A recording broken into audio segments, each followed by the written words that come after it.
A paz do Senhor, meus queridos. Vamos para a nossa quarta aula sobre secretaria eclesiástica. Não se esquece, dá um like aí, comenta, compartilha esse vídeo com aquela pessoa que está precisando. Se você também quiser aprender sobre essa área, então faz o mesmo aí. Se você se tornar membro do canal, logo nós estaremos disponibilizando o curso completo de teologia aqui. Vamos acompanhar aqui. Vem comigo aqui para a minha tela do computador. Sim, assim. Documentação da igreja.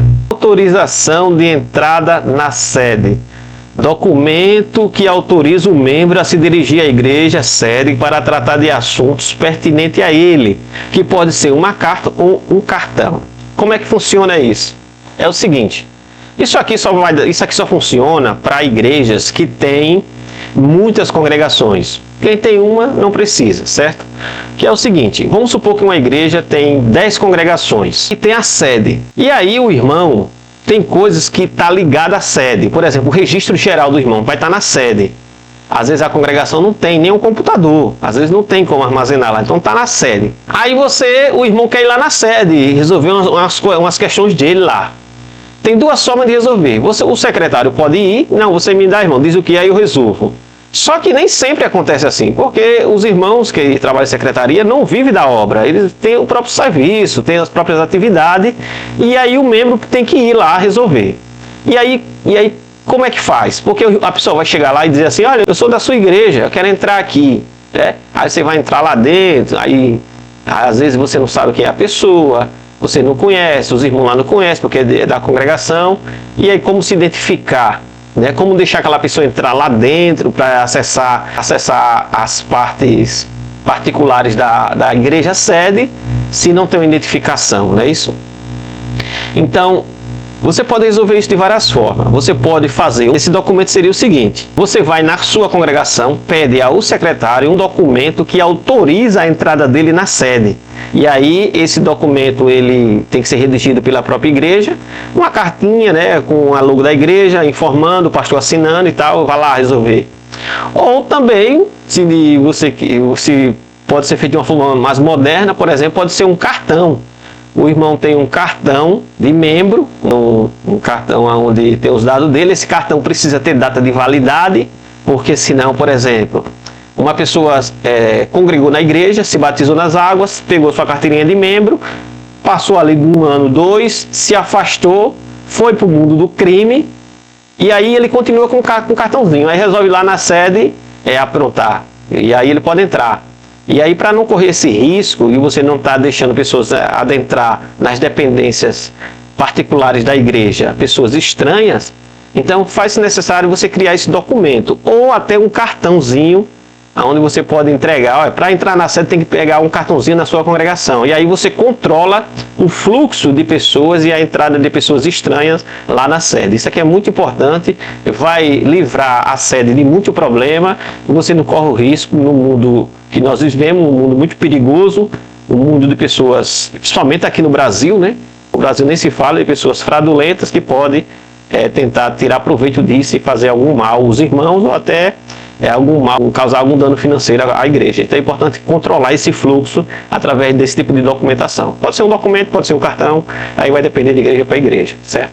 Documentação da igreja, comprovante de casamento. Documento que atesta que os membros ou os congregados casaram-se no dia e hora marcado. É importante que a secretaria da sua igreja e o secretário tenha esse documento já pré-formatado. Que documento é esse? O irmão vai casar com a irmã. Ele fez o casamento dele no civil, mas ele quer fazer também o casamento religioso. Então, esse documento precisa existir. Por quê? Porque esse documento vai dizer que ele congrega, que igreja ele é membro, qual é a congregação que ele é membro, qual foi o dia do casamento, aonde foi o casamento e quem celebrou o casamento. Esse documento precisa ter essa estrutura. Mas, irmãos, vamos supor que o irmão casou no civil, mas não quer fazer um casamento religioso. Não há problema nenhum. O casamento é válido do mesmo jeito, mas faz-se necessário que ele também assine essa documentação, que é o documento que atesta que os membros congregados casaram-se no dia e hora marcada. Então, há um documento na igreja, além da certidão de casamento dele, que ele casou naquele dia, naquele horário, em tal lugar, e quem foi que celebrou. Por quê? por qualquer tipo de eventualidade que venha acontecer, você tem esses dados em mãos, entendeu? Vou dar um exemplo que pode acontecer. Já aconteceu no Brasil, né? Aqui em Alagoas não, mas no Brasil já aconteceu. O irmão foi acusado de cometer um crime. O que aconteceu? Só que existia um documento que atestava que naquele dia e naquele horário ele estava casando. Como é que ele estava cometendo um crime se ele estava na igreja casando? Como foi possível isso? E como foi que atestou? Claro, através de foto e tal, mas tinha um documento provando isso. Porque ele foi confundido, porque ele tinha a mesma aparência dessa outra pessoa, se pareciam muito. Então, foi comprovado naquele dia e naquele horário, ele não estava cometendo nenhum crime, nada de errado, ele estava casando na igreja. Então, esse documento comprovava isso. Então, é válido um juízo, né? Então, serve para isso, serve para outras coisas também, mas é importante ter esse documento. Documentação da igreja, autorização para batismo de menor. Documento que o responsável autoriza o congregado menor de idade ser batizado nas águas. É importante que as pessoas que não têm idade, não é maior de idade, e quem for responsável por ele assinar esse documento, liberando esse jovem para descer, esse jovem ou essa jovem a descer as águas, a ser batizado. Por que isso é importante? A maioria da igreja não liga para esse tipo de documentação, mas isso aqui pode livrar as igrejas de muito problema. Por exemplo, vamos lá. Vamos supor que o jovem, como tem aqui na nossa igreja e muitos por aí, aceita Jesus e a família dele não é evangélica. E eles são de outra religião e eles não aceitam a nossa. E aqui você tem um problema, porque o jovem ele quis participar de espontânea vontade, aceitou a Jesus, está participando e quer descer as águas. Só que ele é de menor, ele não tem ainda autonomia, ele não está emancipado. E aí como resolver isso? Aí você vai batizar ele assim mesmo? Não, vamos batizar ele. Aí os pais, com raiva da igreja, entra com um processo dizendo que o filho dela foi aliciado e que fizeram um rito religioso sem autorização deles, aonde eles são os responsáveis. Pode ser o pai, pode ser a mãe, pode ser a avó, o avô, o tio, não sei. Pode ser alguém que seja, tem que ser alguém que seja responsável por ele. E aí a igreja vai estar diante de um problema, de um processo. E aí, como é que resolve isso? Através dessa documentação. Então, é um documento que o responsável autoriza o congregado ou menor de idade a ser batizado nas águas. Então, chama a mãe, seja lá quem for responsável, e a senhora é responsável por ele. Então, a senhora assina aqui que a senhora está autorizando a pessoa que está sob o seu cuidado descer as águas por ser menor de idade. É importante ter esse documento e deve ser assinado pelos responsáveis do jovem. Porque a nossa igreja batiza a partir dos 12 anos, 12, 13 anos. Então, é de menor. Então, isso aqui é importante e vai levar a igreja de muito problema. Graças a Deus, nunca teve problema com isso, porque nós estamos resguardados através dessa documentação. Então, pastor, se você nunca teve problema, então ore muito a Deus, jejue para que nunca aconteça. Que se acontecer, você está enrascado. Ou então, se resguarde e já cria essa documentação para você. Documentação da igreja, carta de mudança interna. Veja, eu tenho mais de uma congregação. Isso aqui vale para a igreja que tem, para pastores, líderes que tem só uma igreja, não vale porque só tem uma, vai para onde? Mas se você tem mais de uma congregação, vamos supor que o irmão saiu do conjunto A e foi morar no bairro B. E ele vai congregar na outra igreja do mesmo ministério, só que no bairro B. E aí? É necessário ter uma carta de mudança interna, documento que autoriza os membros e congregados a congregar em outra congregação na mesma denominação. Então você vai passar essa documentação para o seu congregado, o seu membro, ele vai levar para outra congregação e dizer que está fazendo a mudança dele, vai ficar congregando ali. Isso aqui é muito comum, os membros não gostar disso aqui, porque eu estou na mesma igreja, irmão, precisa sim. Por quê? Porque se você estava congregando lá naquela igreja A, a congregação A tem um pastor A, tem os membros A, tem uma liderança A. Você vai congregar na igreja B, a congregação B, lá tem o pastor B, tem o líder B, é tudo diferente, mesmo sendo o mesmo ministério, mas é tudo diferente. Então você precisa estar com o seu registro lá, sendo analisado por lá, sendo acompanhado por lá, se for abençoado é lá, se for disciplinado é lá, então precisa estar tudo lá, você está registrado lá, tudo certinho, para até os irmãos saberem quem você é. Então é importante ter essa carta de mudança. Agora é claro, para quem tem mais de uma denominação, mais de uma congregação.